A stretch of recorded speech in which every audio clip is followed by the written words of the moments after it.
अस्सलाम वालेकुम दोस्तों, मैं हूँ सुबूही उस्मान और आप देख रहे हैं सुबूही का पाकिस्तान।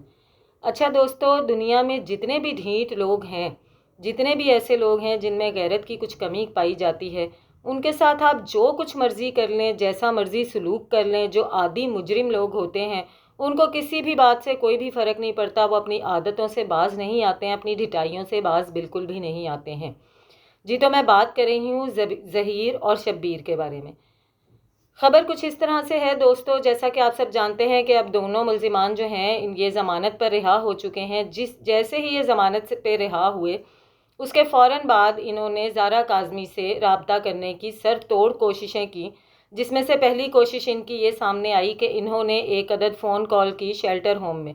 और फ़ोन कॉल करके ये कहा कि हम ज़ारा काज़मी के घर से बात कर रहे हैं और हमारी बच्ची से बात करवाई जाए।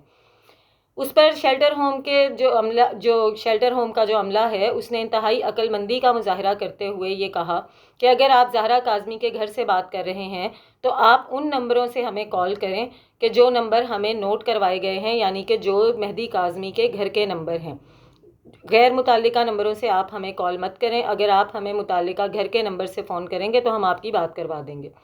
यहाँ पर भी इनको नाकामी का सामना हुआ। उसके बाद इन्होंने दूसरी कोशिश ये की कि पुलिस के एक बहुत ही बाअसर शख्सियत, जिनका मैं नाम तो नहीं बता सकती, उनके साथ असर व रसूख बनाते हुए और उनके ताल्लुकात को इस्तेमाल करते हुए इन्होंने शेल्टर होम के अमले पर यह प्रेशर बिल्ड करने की कोशिश की कि ज़हरा काज़मी की ज़हीर के साथ मुलाकात करवाई जाए और इस बारे में मीडिया को बिल्कुल भी खबर ना होने पाए, और हम लोगों को एतमाद में लेते हुए हमारी ज़हरा के साथ बात करवाई जाए, और उसके लिए जितना कुछ भी क्या कहते हैं शेल्टर होम का अमला उनसे चाहेगा, जिस तरह भी अपनी जेबें भरना चाहेगा, वो देने के लिए तैयार हैं। उसके लिए भी शेल्टर होम की तरफ से इनकार हो गया, क्योंकि आप जानते हैं उनके ऊपर सिर्फ एक तरफ से प्रेशर नहीं है, उन्होंने दूसरी तरफ की बात को भी देखना है। और हम सब ये जानते हैं कि शेल्टर होम में बच्ची बहुत ज़्यादा सेफ़ है, बहुत ज़्यादा महफूज है। उससे कोई भी गैर मुताल्लिका बंदा जो है वो अदालत के नोटिस के बगैर, अदालत की इजाज़त के बगैर जो है नहीं मुलाकात कर सकता।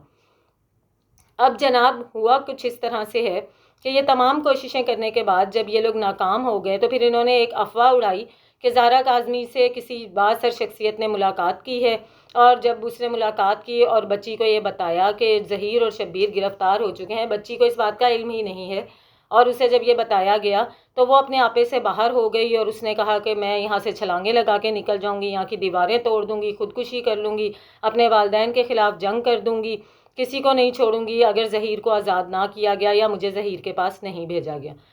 ये तो आप सभी जानते हैं ये बिल्कुल झूठी अफवाह थी। अब जो खबर सामने आई है, जो खबर मैं आपको देने लगी हूँ, मुझे वो खबर सुन के बहुत ज़्यादा खुशी हुई है, यकीनन आप लोगों को भी बहुत खुशी होगी।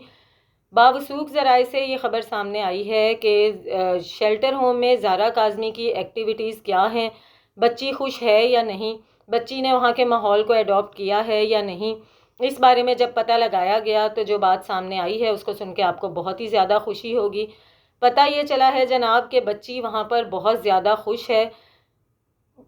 ये ज़रूर है कि जब बच्ची को वहाँ पे लाया गया तो क्योंकि वो एक जिस तरह के माहौल से, जिस तरह के केस की वजह से वहाँ पर पहुँची, अपने वालिदैन से दूर हुई, फिर ज़हीर जो कि उसका मुबैना शौहर बताया जाता है उससे दूर हुई, तो बच्ची ज़हनी तौर पर काफ़ी ज़्यादा कशमकश का शिकार थी, ज़हनी तौर पर दबाव का शिकार थी, वो बहुत ही ज़्यादा डिस्टर्ब थी। तो उसके कुछ दिन तो वहाँ पर मुश्किल गुजरे, बमुश्किल एक हफ़्ता उसका मुश्किल से गुजरा, लेकिन उसके बाद आहिस्ता आहिस्ता बच्ची ने वहाँ के माहौल में एडजस्ट होना शुरू कर दिया। ना सिर्फ वहाँ के माहौल में एडजस्ट होना शुरू कर दिया बल्कि उनके तमाम रूल्स को भी फॉलो करना शुरू कर दिया। और ये सब वो कोई ज़बरदस्ती नहीं कर रही है बल्कि अपनी मर्ज़ी से और बहुत ही खुशी खुशी कर रही है। जैसा कि आप सब जानते हैं, पागल खाने में आप किसी को दाखिल करवा दें, जितने भी मनशियात के रिकवरी के जो पेशेंट्स को काउंसलिंग करने के और मनशियात से दूर करने के जितने भी इदारे हैं, वहाँ पर आप अपने किसी प्यारे को जब दाखिल कराते हैं या किसी दारुल अमान में दाखिल करवाते हैं, किसी भी इस तरह के इदारे में आप दाखिल करवाते हैं, तो वहाँ पर इंसानियत की बेहतरी के लिए, इंसानियत की बका के लिए काम किया जाता है। उनको वो तमाम आदतें सिखाई जाती हैं, उनको वो तमाम बातें सिखाई जाती हैं जिससे वो ज़िंदगी की तरफ वापस लौट सकें, अपनी ज़िंदगी को मज़ीद बेहतर कर सकें और आगे आने वाले वक्त को अच्छा कर सकें। इसके लिए बहुत कोशिश तो यही की जाती है कि प्यार मोहब्बत से इन तमाम बातों पर अमल करवाया जाए, लेकिन अगर پیشنٹ یا وہاں پہ جس کو آپ داخل کرواتے ہیں وہ ان چیزوں کو نہیں فالو کرتا ہے تو اس کے لیے سختی بھی اپنانی پڑتی ہے، سختی کا رویہ بھی کیا جاتا ہے۔ یہ دو ہی طریقے ہوتے ہیں، یا تو پیار سے سمجھایا جاتا ہے، اور جب پیار سے مریض وہاں کے معاملات کو فالو نہیں کرتا ہے تو پھر ذرا سختی کا سہارا لینا پڑتا ہے۔ لیکن ایسی کوئی بھی بات سامنے نہیں آئی ہے، زہرا کاظمی کے لیے کسی بھی قسم کی سختی نہیں کرنا پڑی۔ وہ بچی وہاں کے ماحول میں بہت اچھے طریقے سے ایڈجسٹ ہو چکی ہے۔ اس طرح کے تمام اداروں کے سونے جاگنے کے ٹائمنگز ہوتے ہیں، کھانے پینے کے ٹائمنگز ہوتے ہیں، اور فردر ایکٹیویٹیز کروائی جاتی ہیں تاکہ جسمانی صحت کے ساتھ ساتھ بچہ ہے یا بڑا ہے جو بھی ہے اس کی ذہنی صحت کی بھی بہتری ہو سکے۔ تو وہ تمام ایکٹیویٹیز میں نہ صرف وہ بچی حصہ لے رہی ہے بلکہ وہاں پر جو بچے ہیں اس سے چھوٹے جو بچے ہیں وہ ان کو پڑھا بھی رہی ہے، وہاں پر ٹی وی بھی دیکھتی ہے ٹائم پر، ہر چیز میں پارٹیسپیٹ کرتی ہے اور کچن کے کاموں میں بھی دلچسپی لے رہی ہے۔ یعنی کہ اس نے وہاں کے تمام رنگ ڈھنگ کو بہت ہی خوش اسلوبی کے ساتھ اپنا لیا ہے۔ اس کا ایسا کوئی ارادہ نہیں ہے، اس کے رنگ ڈھنگ سے کچھ ایسا نہیں لگتا جیسے وہ بہت زیادہ افسردہ ہے، بہت زیادہ پریشان ہے یا پھر واپس ظہیر کے پاس جانا چاہتی ہے۔ مجھے یہ خبر سن کر بہت ہی زیادہ خوشی ہوئی ہے دوستوں کہ کم از کم چاہے بچی اپنے والدین کے پاس نہیں گئی ہے، چاہے بچی ابھی واپس ظہیر کے پاس نہیں گئی ہے، لیکن ایٹ لیسٹ وہ زندگی کی طرف واپس آنے کی تو کوشش کر رہی ہے، اپنی زندگی کو بہتر بنانے کی کوشش کر رہی ہے، ان تمام معمولات میں دلچسپی لے رہی ہے جو ایک صحت مند اور بہتر زندگی کے لیے ضروری ہوتے ہیں۔ اور یقیناً جب وہ اس زندگی کی طرف آئے گی تو اس بات کا بھی بہتر طریقے سے فیصلہ کر سکے گی کہ اس کے لیے کس کام میں بہتری ہے، اپنے والدین کے پاس جانے میں بہتری ہے یا کہ پھر ظہیر کے پاس جانے میں بہتری ہے۔ ملتی ہوں آپ سے اپنی اگلی ویڈیو میں، تب تک کے لیے اجازت دیجیے، اللہ حافظ۔